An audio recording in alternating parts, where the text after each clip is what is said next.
ውድ ቻናላችን ቤተሰቦች እንኳን ወደ ቻናላችን በደህና መጣችሁ። በትናንትናው ምሽት ላይ የሻምፒዮንስ ሊግ የምድብ አራተኛ ጨዋታ መካሄድ ችሏል። በተደረጉትም የተለያዩ ውጤቶችን መመዝገብ ችሏል። እንደዚሁም ዛሬም የሚደረጉ ጨዋታዎች አሉ። እነዚህም በቆይታችን የምንመለከት ይሆናል። እስከ መጨረሻው ደቂቃ ድረስ አብራችሁን ቆይታችሁ እንድትከታተሉት በአክብሮት እጋብዛለሁ። ሰብስክራይብ፣ ላይክ፣ ሼር እያደርጋችሁም የቻናሉ ቤተሰብ እንድትሆንም በአክብሮት እጠይቃለሁ። አሁን በቀጥታ ወደ ፕሮግራማችን የምናመራ ይሆናል። በመጀመሪያ የምንመለከተው ትናንትና ምሽት ላይ የተደረጉትን የተለያዩ የሻምፒዮንስ ሊግ የምድብ አራት ጨዋታዎችን ይሆናል። በመጀመሪያ የምንመለከተው ስላቫ ፕራግ ከአርሰናል ጋር ያደረጉትን ጨዋታ ይሆናል። ይህ ጨዋታ ምሽት 2:45 ላይ ነበረ መጀመር የቻለው። አርሰናልም ጨዋታውን 3-0 በሆነ ውጤት ማጠናቀቅ ችሏል። የአርሰናልን የማሸነፊያ ግቦች ሳካ 32ኛው ደቂቃ ላይ በፍጹም ቅጣት ምት፣ እንደዚሁም ደግሞ ሞሪኒዮ በ46ኛው እና በ68ኛው ደቂቃ በጨዋታ ማስቆጠር ችሏል። ይህንንም ጨዋታ አርሰናሎች በበላይነት ነው መጨረስ የቻሉት። ስላቫ ፕራጋ ላይ ሙሉ ለሙሉ ብልጫን መውሰድ ችሏል። በአጠቃላይ 14 ሙከራዎችን ማድረግ ሲችሉ ስላቫ ፕራግ 9 ሙከራዎችን ብቻ ነው ማድረግ የቻሉት። ከነዚህ 9 ሙከራዎች አንዱ ብቻ ነበር ኦን ታርጌት መሆን የቻለው። አርሰናል በበኩሉ ከ14 ሙከራዎች 8ቱ ኦን ታርጌት ነው የነበረውና ሙሉ ለሙሉ አርሰናሎች ብልጫ ማሳየት ችሏል። በእርግጥ በተወሰኑ አጋጣሚዎች ላይ ስላቫ ፕራግ ወደ ጨዋታ ለመመለስ ጥረት ሲያደርጉ ነበረ። ነገር ግን ደግሞ የአርሰናልን እንቅስቃሴ መግታት አቁማቸው መቋቋም አቅቷቸው ይህንን ጨዋታ ሳያሸንፉ መውጣት ችሏል። ይህ ድል ለአርሰናል በጣም ትልቅና ወሳኝ እድል ነው። አንደኛው ሪከርድ የተጋሩበትም እድል ነው። ከዚህ በፊት ሊድስ ዩናይትድ በሻምፒዮንስ ሊግ 4 ተከታታይ ጨዋታዎችን ምንም አይነት ጎል ሳይቆጠርበት መውጣት ችሎ ነበረ። አርሰናልም በተመሳሳይ መልኩ 4 ጨዋታዎችን ሙሉ ለሙሉ በማሸነፍ ምንም አይነት ግብም ሳይቆጠርባቸው እስካሁን ድረስ መድረስ ችሏልና ሪከርድ መጋራት ችሏል። ሁለተኛ ደግሞ ያሳዩት እንቅስቃሴ ራሱ በጣም ምርጥ የሚባል እንቅስቃሴ ነው የነበረው። እንደዚሁም ደግሞ ተጫዋቾችንም ቀያይረው ማጫወትም ችሏል። በትናንትና ጨዋታ ላይ መሀል ሜዳ ላይ የተጠቀሙትን ጥምረት ስንመለከተው ኖርጋርድ ሬስ እና ኖዋኖሪ ነበረ መሰለፍ የቻሉት። በዋነኝነት በፕሪሚየር ሊግ ጨዋታዎች ላይ ሲጠቀሟቸው የነበሩትን እነ ዙቢሜንዲን እና ኤቤሬቺ ኤዜን ማሳረፍ ችሏል በዚህ ጨዋታ ላይ። እንደዚሁም በተከላካይ መስመር ላይ ሂካፒዮን በቋሚነት መጀመር ችሏል።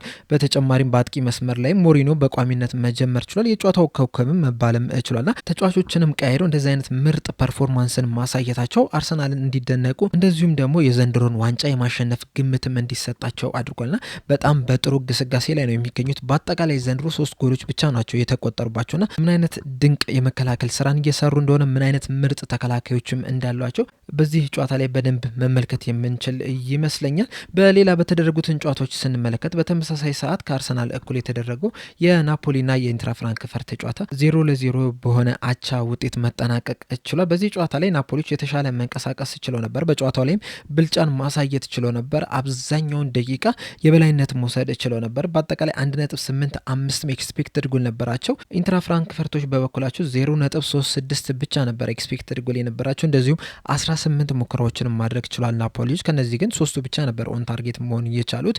ኢንትራ ፍራንክፈርቶች 7 ሙከራ አድርገው በተመሳሳይ 3 ኢላማቸውን የጠበቁ ሙከራዎችን ማድረግ ችሏልና በጣም ወደፊት በመሄድ ናፖሊዎች የተሻሉ ነበረ። ነገር ግን ደግሞ ይህ ወደፊት መሄድ ያን ያህል ውጤታማ ሲሆን አልተመለከት ነው። ከ18 ሙከራ 3ቱ ብቻ ኦን ታርጌት ማለት በጣም የወረደ ነገርን ሲሰሩ እንደነበረው የሚያሳይ ነው። ነገር ግን ጨዋታውን በጣም በብልጫ መውሰድ ችለው ነበር። ነገር ግን ደግሞ ጨዋታው ላይ ብልጫ ማሳየት፣ ኳሱን መቆጣጠር፣ ጎል ማታስቆጠር ከሆነ ያን ያህል ፍሬያማ አይሆንምና በዚህ ጨዋታ ላይም ጎል ማስቆጠር ተስኗቸው 0-0 በሆነ ውጤት ማጠናቀቅ ችሏል። ሌላኛው የተደረገውን ጨዋታ ስንመለከት ምሽት 5 ሰዓት ላይ አትሌቲኮ ማድሪድ ከሴንት ግሌሲዮ ጋር ያደረጉትን ጨዋታ 3-1 በሆነ ውጤት ማሸነፍ ችለዋል። የአትሌቲኮ ማድሪድን የማሸነፊያ ግቦች አልቫሬዝ 39ኛው፣ ጋላጋር 73ኛው እንደዚሁም ደግሞ ሎሬንቴ 96ኛው ደቂቃ ላይ ማስቆጠር ሲችሉ የዩኒየንን ብቸኛ ግብ ደግሞ ሳይከስ 80ኛው ደቂቃ ላይ ማስቆጠር ችሏል። በዚህ ጨዋታ ላይ ዩኒየኖች ነበር በፈጣን እንቅስቃሴ ጨዋታውን መጀመር የቻሉት። በተለይ ደግሞ የመጀመሪያዎቹን 10፣ 15 እስከ 20ኛው ደቂቃ ላይ በጣም ጥሩ የሚባል እንቅስቃሴን ማድረግ ችለው ነበረ። ነገር ግን አትሌቲኮ ማድሪዶች ቀስ በቀስ ወደ ጨዋታ ሪትማቸው በመግባት ሙሉ ለሙሉ ማለት በምንችለው በልኩ ጨዋታውን መቆጣጠር ችሏል። በአጠቃላይ በዚህ ጨዋታ ላይ 67% ፖዚሽን መያዝ ችለዋል አትሌቲኮ ማድሪዶች። እንደዚሁም 2.3 ኤክስፔክትድ ጎል ነበራቸው። 14 ሙከራዎችን ማድረግ ችለው ነበር። ከነዚህ ሙከራዎችም 6ቱ ኦን ታርጌት ነው የነበረው። የዩኒየን ስንመለከት 8 ሙከራዎችን ማድረግ ሲችሉ 3ቱ ብቻ ነበር ኢላማቸውን መጠበቅ የቻሉትና አትሌቲኮ ማድሪዶች በጣም የተሻለ ቡድን ሆኖ መቅረብ ችሏል። አትሌቲኮ ማድሪዶች ማሸነፋቸውን ተከትሎ በሻምፒዮንስ ሊግ የግሩፕ ጨዋታ ከ4 ጨዋታዎች 6 ነጥብ በመሰብሰብ 14ኛ ደረጃ ላይ መቀመጥ ችሏል። ዩኒየኖች ግን እስካሁን ድረስ ባደረጓቸው 4 ጨዋታዎች አንዱን ብቻ ነው ማሸነፍ የቻሉት። በ3ቱ ተሸንፈው በ3 በ3 ነጥብ 26ኛ ደረጃ ላይ መቀመጥ ችሏልና መጥፎ የሚባልን ጊዜን እያሳለፉ ነው የሚገኙት። ነገር ግን ደግሞ የገጠሟቸውን ቡድኖች ስንመለከት ግን እዚህ ላይ መድረሳቸው ያን ያህል የሚያስገርም ነገር አይደለም። ሌላኛው የተደረገውን ጨዋታ ስንመለከተው ቦዶ ግሊምት በሞናኮ 1-0 በሆነ ውጤት ተሸንፏል። የሞናኮን ብቸኛ ግብ ባሉጋን በ43ኛው ደቂቃ ላይ ነበረ ማስቆጠር እየቻለው። በዚህ ጨዋታ ላይ ቦዶ ግሊምቶች የተሻለ መንቀሳቀስ ችለው ነበር። በአጠቃላይ 64% ፖዚሽን መያዝ ችለው ነበረ። እንደዚሁም ደግሞ 1.67 ኤክስፔክተድ ጎል 17 ሙከራዎችንም ማድረግ ችሏል። ከነዚህ ሙከራዎች ደግሞ 4ቱ ኢላማቸውን የጠበቁ ነበሩ። ሞናኮች በአንጻራቸው 1.29 ኤክስፔክተድ ጎል 9 ሙከራዎች፣ ሁለቱ ደግሞ ኦን ታርጌት ነው የነበሩትና በአጠቃላይ በ90 ደቂቃ ቦዶ ግሊምት የተሻለ ቡድን ሆኖ መመልከት ችለናል። ነገር ግን ደግሞ ሞናኮን በተወሰኑ አጋጣሚዎች የተሻለ ሲንቀሳቀሱም የተመለከትንባቸው አጋጣሚዎች አሉ። በተለይ ደግሞ የመጀመሪያዎቹን ከ5ኛው ደቂቃ እስከ 30ኛው ደቂቃ ድረስ ባሉት ሞናኮች በጣም የተሻሉ ቡድን የነበሩት። ከዛ በኋላም ደግሞ ጎሏን በሚያስቆጥሩባት ሞመንት ያለችዋን ጊዜ በጣም ጥሩ ተንቀሳቅሷል። እንደዚሁም ደግሞ ቦዶ ግሊምቶች በቀይ ካርድ ተጫዋች ከወጣባቸው በኋላ ሞናኮች የተሻለ ሲንቀሳቀሱ መመልከት ችለናል። የቦዶ ግሊምት ተጫዋች የሆነው ጉንደርሰን የተባሉ ተጫዋች 82ኛው ደቂቃ ላይ በቀይ ካርድ ከወጣ በኋላ ሞናኮች የተሻለ ሲንቀሳቀሱ መመልከት ችለናል። ሌላኛው የተደረገው ጨዋታ ደግሞ ኦሎምፒያኮስ ከፒኤስቪ ጋር ያደረጉትን ጨዋታ አንዳቻ በሆነ ውጤት ማጠናቀቅ ሲችሉ፣ ጁቬንቱስ ከስፖርቲንግ ሊዝበን ጋር ያደረጉትን ጨዋታ ደግሞ አንዳቻ በሆነ ውጤት ማጠናቀቅ ችሏል። የጁቬንቱስን ጎል ቭላሆቪች ማስቆጠር ሲችል የስፖርቲንግ ደግሞ አሩጃን በ12ኛው ደቂቃ ማስቆጠር ችሏል። ኳሱን በመያዝ ደረጃ የተመጣጠነ እንቅስቃሴ ነበረ ሲያደርጉ የነበሩት 50-50 ፖዚሽን ነበረ መያዝ የቻሉት። ነገር ግን ደግሞ ወደፊት በሚሄዱበት ሰዓት በማጥቃት ሂደቱ ላይ ግን ጁቬንቱሶች የተሻሉ ቡድን ሆኖ መመልከት ችለናል። በአጠቃላይ 1.53 ኤክስፔክትድ ጎል ነበራቸው። ስፖርቲንጎችን ስንመለከት ግን 0.21 ብቻ ነው የነበራቸው። እንደዚሁም 18 ሙከራዎችን ማድረግ ችሏል። 9ኙም ኦን ታርጌት ነው የነበረው። ኢላማውን የጠበቀ ሙከራ ነው ጁቬንቱሶች ማድረግ የቻሉት። የስፖርቲንግን ስንመለከት ደግሞ 4 ሙከራዎችን ብቻ ነው ማድረግ የቻለው። ከነዚህ 4 ሙከራዎች አንዱ ኦን ታርጌት ሆነ። ያችም ኦን ታርጌት ጎል ሆና ልትመዘገብ እችላለችና ተመጣጣኝ የሆነ ጨዋታን ቢጫወቱም ነገር ግን ጁቬንቱስ በዚህ ጨዋታ ላይ ማሸነፍ ነበረበት ብዬ አስባለሁ። ምክንያቱም በጣም በተደጋጋሚ ወደ ስፖርቲንግ የግብ ክልል ሲደርስ መመልከት ችለናል። በዚህ ጨዋታ ላይም የጁቬንቱስ ተጫዋቹ የሆነው ኬፍላን ቱራንም በጣም ድንቅ የሚባልን ምሽትን ማሳለፍ ችሏል። ሌላኛው የተደረገው ጨዋታ ደግሞ ቶተናም ከኮፐንሃገን ጋር ያደረጉት ጨዋታ ነው የነበረው። በዚህ ጨዋታ ላይ ቶተናሞች 4-0 በሆነ ውጤት ማሸነፍ ችሏል። የቶተናምን የማሸነፊያ ግቦች ጆንሰን 19ኛው ደቂቃ ላይ፣ ኦድበርት 51ኛው ደቂቃ ላይ፣ ሚኪ ቫንደቪን 64ኛው ደቂቃ ላይ፣ ፖሊኖ ደግሞ 67ኛ ደቂቃ ላይ ነበረ ማስቆጠር የቻሉት።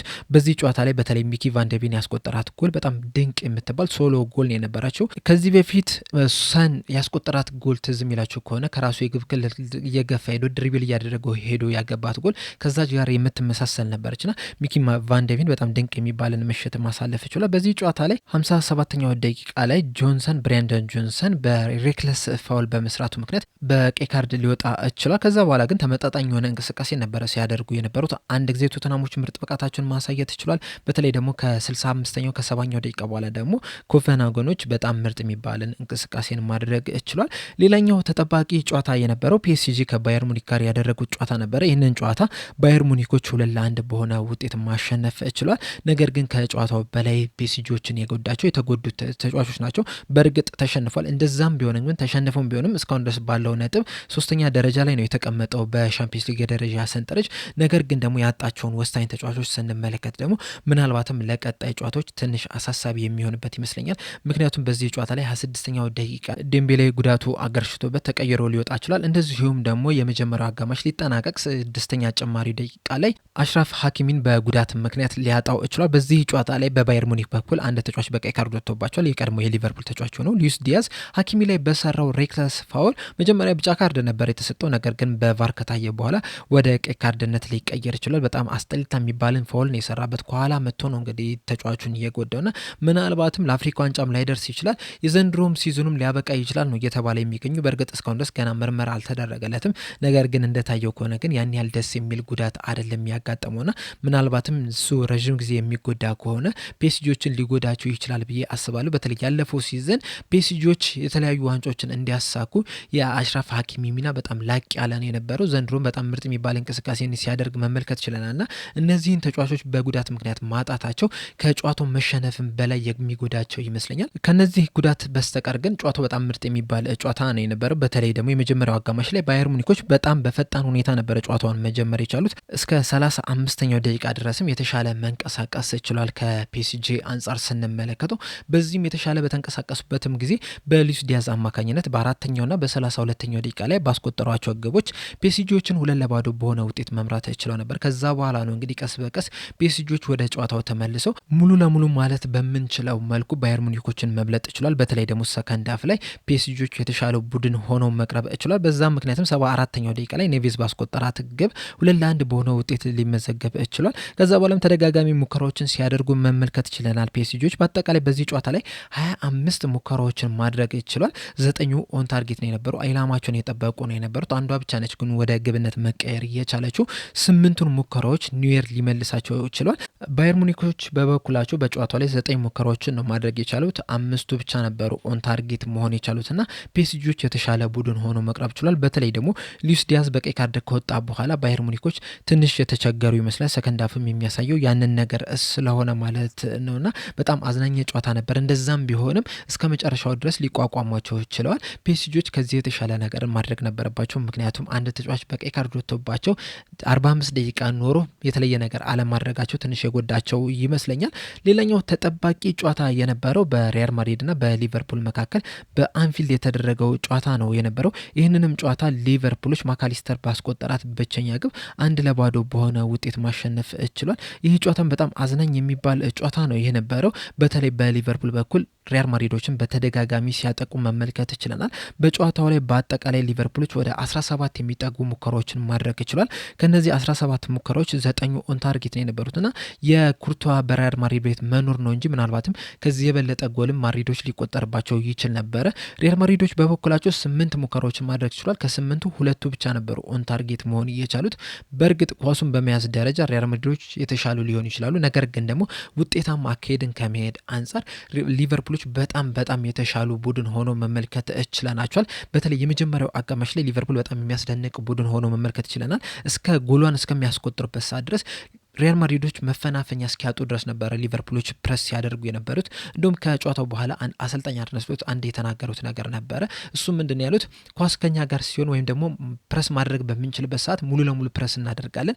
ነገር ግን ኳስ በእነሱ ስር በሚሆንበት ሰዓት፣ ሊያጠቁ በሚመጡበት ሰዓት ግን በሎ ብሎክ ነበረ ስንከላከል የነበረው የሚል አስተያየትን ሰጥተው ነበርና ያንንም ነገር በዚህ ጨዋታ ላይ እየተመለከተን ይመስለኛል። በተወሰኑ አጋጣሚዎች የሊቨርፑልን መከላከል ስንመለከቱ በ15 ሜትር ውስጥ ነበረ ርቀታቸው በአጥቂውና በተከላካዩና በቦክስ ውስጥ በጣም ጥቅጥቅ ብለው ሲከላከሉ መመልከት ችለናል። በጣም ድንቅ የሚባል መከላከልን በሊቨርፑል በኩል መመልከት ችለናል። ሪያል ማድሪዶች ግን በራሳቸው በኩልም የሚጠበቅባቸውን የሰሩ አይመስለኝም። በተለይ ደግሞ እስካሁን ድረስ በዚህ ሲዝን ያደረጓቸውን ጨዋታ ስንመለከት በአትሌቲኮ ማድሪድ ብቻ ነበረ መሸነፍ የቻሉትና ጥሩ ፎርሙላ ሆኖ ነበረ ወደዚህ ጨዋታ መምጣት የቻሉት።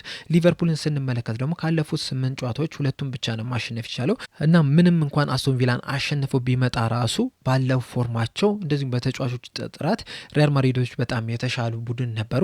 ነገር ግን በጨዋታው ላይ የተመለከትነው በጣም ልዩ የሆነው ሊቨርፑል ነው። ምናልባትም በዚህ ሲዝን ካሳዩት እንቅስቃሴ የዚህ ጨዋታ ምርጡ እንቅስቃሴ ይመስለኛል። በሁሉ ነገር በጣም የተሻሉ ቡድን ሆኖ መቅረብ ችሏል። በተለይ ደግሞ ተከላካዮቹ በተለይ ደግሞ ብራድሊ ቪኒሲየስ ጁኒየርን ጸጥ እንዲል ነበረ ማድረግ የቻሉ። ቪኒሲየስ ጁኒየር ያለፉትን አመታት ከተመለከትን ካለፈው ሲዘን ውጪ ብዙ ጊዜ ሊቨርፑል ቤት ሲመጣ ጎሎቹን አስቆጥሮ ነበር የሚመለሰው። ሊቨርፑል አጠቃላይ 5 ጎሎችን ማስቆጠር ችሏል ቪኒሲየስ ጁኒየርና የተሻለ ጎል ማግባት ንጽጽር ያለው ተጫዋች ነው የነበረው። ነገር ግን በዚህ ጨዋታ ላይ ምንም ማድረግ ሳይችል ነው እየቀረው። እንደውም አንድ የሆነ ሰው በተለያየ ሚዲያ ላይ የሰጠው አንድ አስተያየት ነበርና በሰጠው አስተያየት ምንድን ያለው ሁለት አይነት ቪኒሲየስ ጁኒየሮች አሉ። አንደኛው ምርጥ ጨዋታ ላይ ሲሆን ነው። ሁለተኛው ደግሞ ጥሩ እንቅስቃሴ በማያደርግበት ሰዓት ነው።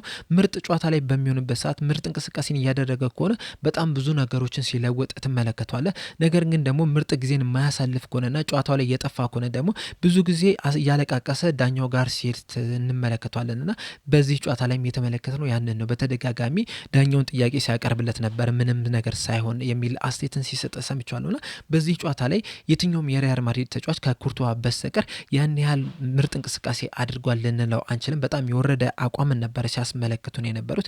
ሊቨርፑል በአንጻሩ ደግሞ ምርጥ ብቃትን አሳይቷል። ጨዋታውን ማሸነፉ የሚገባው ይመስለኛል። የኩርቱዋ ብቃት ባይሆን ኖሮ ከዚህም የበለጠ ጎል ማስቆጠር የሚችሉ ይመስለኛል። በአጠቃላይ ትናንትና የተደረጉ ጨዋታዎች እነዚህን ይመስላሉ። ዛሬም የሚደረጉ ግን አጓጊ ጨዋታዎች አሉ። በተለይ ደግሞ ማንቸስተር ሲቲ ከቦሩሲያ ዶርትመንድ ጋር የሚያደርጉት ጨዋታ የዛሬው ተጠባቂ ጨዋታ ነው። ከሱ በተጨማሪም ማርሴይ ከአትላንታ፣ ኒውካስል ዩናይትድ ከአትሌቲክ ክለብ ወይም ደግሞ አትሌቲኮ ቢልባኦ እንደዚሁም ደግሞ ቤኔፊካ ከሌቨርኩሰንም ጋር የሚያደርጉ ጨዋታ ተጠባቂ ጨዋታ ነው።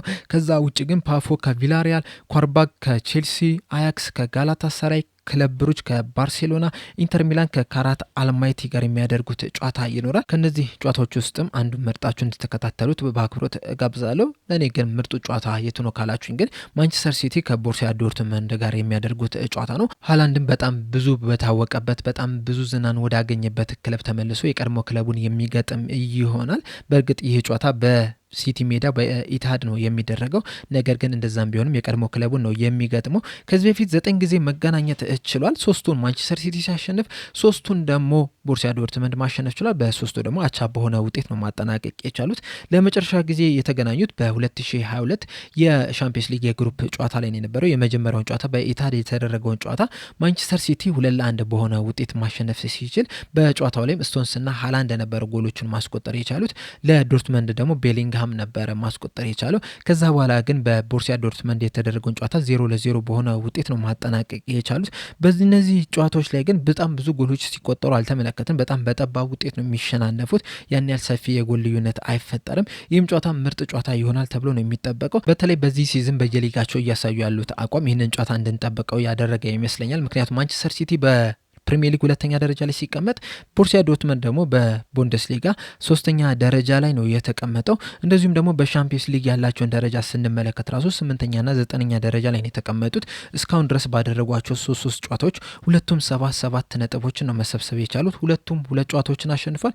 በአንዱ ደግሞ አቻ በሆነ ውጤት ነው ማጠናቀቅ የቻሉትና በጎል ክፍያ ተበላልጠው ነው እንግዲህ 8ኛና 9ኛ ደረጃ ላይ የተቀመጡትና በቅርብ ርቀት ላይ የሚገኙ አጠገብ ላጠገብ ላይ የሚገኙ በእኩል ደረጃ ላይ ያሉ ሁለት ቡድኖች የሚገናኙበት ጨዋታ ነውና በጣም አጓጊ ጨዋታ ይሆናል ብዬ እጠብቃለሁ። እናም ይህንን ጨዋታ እንድታዩ ተጋብዛለሁ። እኔም ከጨዋታው በኋላ በጨዋታው ዙሪያ ባየሁት ነገር ይዤላችሁ ተመልሼ በነገው ዕለት የምመጣ ይሆናል። ለአሁን ግን እኔ እዚህ ላይ አበቃው። በቀጣይ በሌላ እስከምንገናኝ ድረስ ሰብስክራይብ፣ ላይክ፣ ሼር ማድረግ እንዳትረሱ። ቸር ያቆየን።